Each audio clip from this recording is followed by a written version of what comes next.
नमस्कार, आप देख रहे हैं नेक्स्ट नाइन स्पोर्ट्स और स्वागत है आपका हमारे खास प्रोग्राम में। मैं हूं आपके साथ अभिलाष। आपको बता दें कि जहां टीम इंडिया इन दिनों एशिया कप में धमाल मचा रही है, वहीं टीम इंडिया के स्टार तेज गेंदबाज मोहम्मद शमी वापस लौट आए हैं भारत और अपनी जिंदगी काफ़ी अच्छे तरीके से एंजॉय कर रहे हैं। बता दें आपको कि अब मोहम्मद शमी भारत के साथ जुड़ेंगे अगले महीने, जब भारतीय टीम जो है वो वेस्ट इंडीज़ के खिलाफ टेस्ट सीरीज़ खेलेगी। बड़ी बात यह है कि मोहम्मद शमी के लिए इंग्लैंड दौरा जो है काफ़ी अच्छा रहा। खैर, टीम इंडिया के लिए इंग्लैंड दौरा ज़रूर ख़राब रहा, लेकिन इस 5 टेस्ट मैच की सीरीज़ में मोहम्मद शमी की एक कमबैक सीरीज़ हम कह सकते हैं, क्योंकि इस खिलाड़ी ने 5 मैचों में यहाँ पर 16 विकेटें निकाली हैं और कहीं ना कहीं दिखा दिया कि मैच को कैसे बनाया जाता है, मैच को कैसे जिताया जाता है और अपना कमबैक कैसे किया जाता है। जी हाँ, आपको बता दें कि टीम इंडिया के स्टार क्रिकेटर मोहम्मद शमी ने पिछले 6 महीनों में जो तूफान झेला था वो काफ़ी ज़्यादा बड़ा तूफान था और इस तूफान से उभरना बड़ा ज़रूरी था मोहम्मद शमी के लिए। जी हाँ, आपको बता दें कि यहाँ पर मोहम्मद शमी और उनकी बेगम जान हसीन जहां के बीच विवादों का सिलसिला शुरू हुआ 7 मार्च 2018 को, और विवादों का सिलसिला शुरू होने के बाद कहीं ना कहीं ऐसा लगा कि यहाँ पर मोहम्मद शमी की गलती है या फिर हसीन जहां की गलती है, ये बात कोई समझ नहीं पा रहा था। बता दें आपको कि दक्षिण अफ्रीका दौरे से लौटने के बाद मोहम्मद शमी जब भारत आए तो 4 मार्च को उन्होंने रिद्धिमान साहा के यहाँ डिनर किया, अपनी फैमिली के साथ गए थे, बीवी बच्चे सभी थे। और उसके बाद 5 मार्च को उनकी बेगम जान हसीन जहां ने उनके खिलाफ जो है सोशल मीडिया पे एक मुहिम से छेड़ दी, कुछ अपडेट्स दी। उन्होंने कहा कि मोहम्मद शमी ने मेरे साथ बेवफाई की है, ये किसी और लड़की के साथ संबंध बनाते हैं, कई लड़कियों के साथ मोहम्मद शमी जो है वो संबंध बना चुके हैं, इस तरह की बातें जो है वो कही। दूसरी बात क्या थी कि यहाँ पर मोहम्मद शमी और हसीन जहां के बीच जो भी विवाद था, वो पता नहीं क्या अंदर ही अंदर जो है चीज़ें एक के बाद एक बढ़ती चली जा रही थी।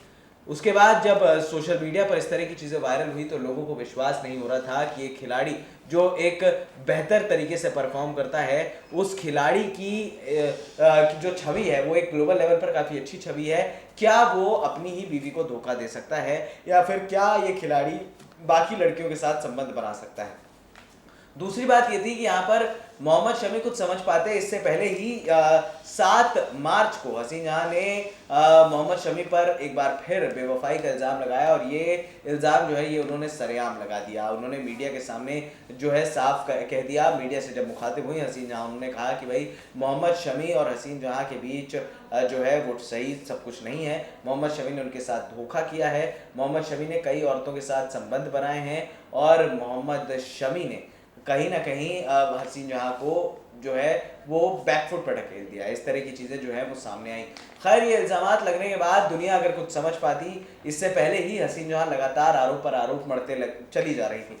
दूसरी बात ये थी कि यहाँ पर मोहम्मद शमी और हसीन जहां के बीच जो विवाद था वो किसी की समझ से थोड़ा सा पार हो गया था, क्योंकि यहाँ पर ये विवाद इस वजह से भी इतना बड़ा हो गया क्योंकि कोई ये बात सोच नहीं सकता था, एक खिलाड़ी जिसकी ग्लोबल लेवल पर इतनी अच्छी छवि है, उस खिलाड़ी को अगर आप इस तरह की बात सुनते हैं तो शायद ये थोड़ा सा आपत्तिजनक लगता है। लेकिन इसके बाद भी जब इस तरह की चीज़ें सामने आई तो बीसीसीआई मामले को ज़्यादा संज्ञान में ले नहीं रही थी। लेकिन उसके बाद जब ऐसा लगा कि भारत और जब साउथ अफ्रीका सीरीज़ के बाद मोहम्मद शमी और हसीन जहां के बीच सब कुछ ठीक नहीं था। आपको बता दें कि हसीन जहां ने ये भी कहा कि मोहम्मद शमी मैच फिक्सिंग में भी शामिल हो सकते हैं, क्योंकि इन्होंने मोहम्मद भाई से बात की है जो लंदन में इनके रिश्तेदार रहते हैं। यानी कि अब मैच फिक्सिंग का एक ऐसा जरिया था जो हसीन जहां, जिनको ऐसा लगता था कि वो लाइमलाइट बटोर सकती हैं या फिर अपने लिए सॉफ्ट कॉर्नर बटोर सकती हैं।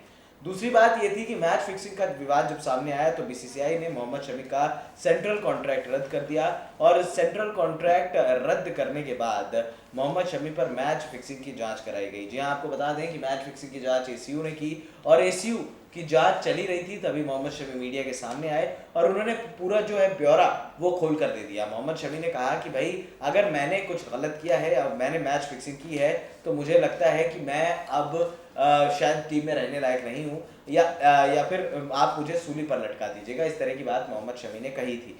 दूसरी बात, मोहम्मद शमी ने यह भी कहा कि अगर मैं मैच फिक्सिंग करता तो मैं शायद बाकी लोगों से बात क्यों करता, और मोहम्मद भाई की अगर आप बात कर रहे हैं तो मोहम्मद भाई मेरे रिश्तेदार हैं, वो लंदन में रहते हैं, और हसीन जहां कहीं ना कहीं वो भी चाहती थी मोहम्मद भाई से मिलने। तो जब तक हमारे बीच में सब कुछ ठीक था तो मोहम्मद भाई अच्छे थे, अब हमारे बीच में सब कुछ ठीक नहीं है तो मोहम्मद भाई खराब हो गए। तो कहीं ना कहीं मोहम्मद शमी ने एक शक की सुई तो हसीन जहां पर भी घुमा दी। दूसरी बात, हसीन जहां ने मोहम्मद शमी के परिवार पर भी जो है प्रताड़ना का आरोप लगाया। मोहम्मद शमी ने माफ़ कीजिएगा, हसीन जहां ने साफ तौर पर कहा कि मोहम्मद शमी के बड़े भाई हसीब अहमद ने उनके साथ बदतमीज़ी की है, उनके साथ दुष्कर्म किया है और उनके परिवार वालों ने उनके साथ मारपीट की है। जी आपको बता दें कि मारपीट का जो इल्ज़ाम जब हसीन जहां ने लगाया और दुष्कर्म का इल्ज़ाम जब लगा तो कहीं ना कहीं ऐसा लग रहा था कि भाई आखिर क्या ऐसा मसला है जो इस मोहम्मद शमी और हसीन जहां के बीच सॉर्ट आउट नहीं हो रहा है।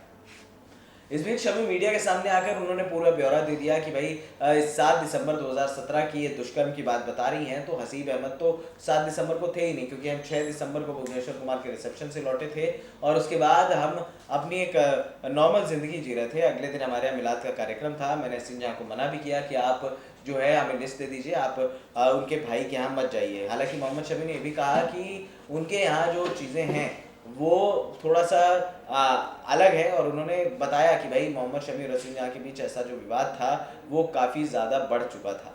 आपको बता दें कि यहाँ पर ऐसा लगा कि मोहम्मद शमी और हसीन जहां के बीच विवाद की वजह हो सकता है कि लड़की भी हो, क्योंकि यहाँ पर 2 लड़कियों का नाम लिया हसीन जहां ने अलिशबा का नाम लिया और हसीन जहां ने अंजू नाम की एक लड़की का जो है सबके सामने नाम लिया, जो शायद नागपुर से हैं। लेकिन इसके बाद भी अलिशबा भी सामने आई और मोहम्मद भाई भी सामने आए। दोनों ने कहा कि अगर हमें मोहम्मद शमी से मिलना है तो हम एज अ फ़ैन मिल रहे हैं, और अगर एज अ फ़ैन अगर हम किसी से मिलते हैं तो शायद ये हमारा राइट है, और अगर मोहम्मद शमी अगर क्रिकेटर है, एक सेलिब्रिटी क्रिकेटर हैं, तो उन्हें लोगों से मिलना पड़ेगा। और ये जवाब मोहम्मद शमी ने भी दिया। साथ ही मोहम्मद शमी ने यह भी कहा कि भाई हसीन जहां जो हैं वो उनकी मेरे भाई से नहीं बनती हैं, वो मेरे भाई पर ज़बरदस्ती आरोप लगा रही हैं। अगर आपके साथ दुष्कर्म हुआ तो आपको मुझे बताना चाहिए था, अगर चलिए मैंने भी आपकी बात नहीं सुनी तो आपको एटलीस्ट पुलिस को बताना चाहिए था। खैर, इस बीच जब चीज़ें सामने आई तो कोलकाता पुलिस के पास हसीन जहां ने एफआईआर दर्ज कराई थी और एफआईआर दर्ज कराने के बाद कोलकाता पुलिस मोहम्मद शमी के घर भी पहुंची थी और कहीं ना कहीं एक ब्यौरा लिया था कि भाई मोहम्मद शमी और हसीन जहां के बीच जो भी विवाद है वो एक बड़ा विवाद है और इस विवाद के लिए यहाँ पर मोहम्मद शमी से पूछताछ भी हुई। लेकिन पहले ऐसा लगा कि मोहम्मद शमी की गिरफ्तारी भी हो सकती है, लेकिन यहाँ पर कोलकाता पुलिस को कुछ ऐसा नहीं मिला जो शमी की गिरफ्तारी करा सकता है या फिर शमी को गलत बता सकता था। खैर, इस बीच एसीयू की रिपोर्ट आई। एसीयू ने कहा जो है निष्पक्ष जांच की। यहाँ पर हसीन जहां और मोहम्मद शमी के बीच जो विवाद है वो बड़ा तो था ही, लेकिन एसीयू ने बात की मोहम्मद शमी से भी और हसीन जहां से भी, और उसके बाद निष्पक्ष जांच का एक निष्कर्ष निकाला जहां पर मैच फिक्सिंग मामले में मोहम्मद शमी को क्लीन चिट दे दी। क्लीन चिट मिलने के बाद मोहम्मद शमी और हसीन जहां के बीच जो भी विवाद था वो अब सिर्फ और सिर्फ निजी हो गया, क्योंकि यहाँ पर प्रोफेशनली मोहम्मद शमी खेल सकते थे। हालांकि इस विवाद का असर उनकी मानसिकता पर पड़ा और कहीं ना कहीं इस खिलाड़ी को आईपीएल टीम से ड्रॉप कर दिया गया। 4 मैचेस इन्होंने खेले हैं दिल्ली डेयरडेविल्स के लिए और उसके बाद मोहम्मद शमी को ड्रॉप कर दिया गया, जबकि जेम्स होप्स जो गेंदबाजी कोच थे दिल्ली डेयरडेविल्स के, जेम्स होप्स ने कहा कि भाई मोहम्मद शमी को अगर अच्छी गेंदबाजी करनी है तो उन्हें अपने निजी मसलों से निकलना पड़ेगा, और अगर वो अपने निजी मसलों से नहीं निकलेंगे तो शायद उनकी गेंदबाजी उस लेवल तक की नहीं हो पाएगी। बहरहाल इन सारी चीज़ों का जब तक ब्यौरा आ रहा था तो यहाँ पर लगातार चीज़ें एक के बाद एक तूल पकड़ रही थी। यहाँ पर हसीन जहां लगातार अपने मामलों में फेल होती जा रही थी। हसीन जहां ने ये भी कहा कि भाई मतलब मेरे शौहर हैं मोहम्मद शमी, लेकिन वो जितने सीधे दिखते हैं वो हैं नहीं उतने। उन्होंने कहीं ना कहीं मुझे धोखा दिया है और मैं शमी की असलियत जब तक सामने नहीं लाऊंगी तब तक मैं चुप नहीं बैठूंगी। इसी बीच कोलकाता पुलिस की एक अपनी जांच चल रही थी। कोलकाता पुलिस ने समन जारी कर मोहम्मद शमी को बुलाया भी, पूछताछ भी की, और कोलकाता पुलिस कहीं ना कहीं ये समझ चुकी थी कि भाई मोहम्मद शमी जो है वो गलत नहीं है। अगर मोहम्मद शमी गलत होते तो शायद कोलकाता पुलिस उन्हें गिरफ्तार करती। हसीन जहां का अभी तक एक भी इल्ज़ामात ऐसे नहीं थे जो ये पुख्ता तौर पर जो पेश कर सकते थे या फिर साबित कर सकते थे कि मोहम्मद शमी गलत है। इस बीच हसीन जहां ने 10 लाख रुपए भत्ते की मांग भी की, और 10 लाख रुपए जो उन्होंने मांगे उन्होंने अपने और अपनी बच्ची के लिए मांगे। उन्होंने कहा कि 7 लाख मेरा अपना खर्च और 3 लाख मेरी बच्ची का खर्च।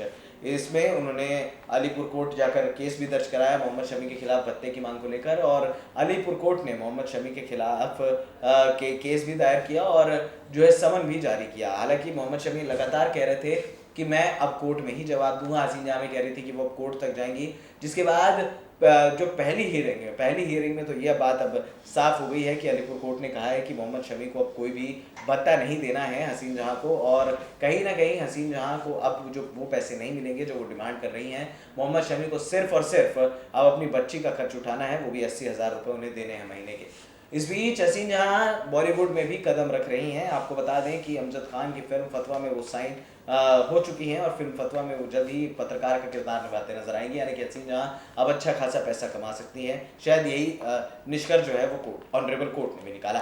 फिलहाल इस खास प्रोग्राम में इतना ही। कल आपसे फिर मुलाकात होगी मोहम्मद शमी और हसीन जहां से रिलेटेड तमाम अपडेट्स और फैक्ट्स के साथ, लेकिन फिलहाल हमें दे दीजिए इजाजत, और हाँ, हमारे चैनल नेक्स्ट 9 स्पोर्ट्स को सब्सक्राइब करना मत भूलिएगा। नमस्कार।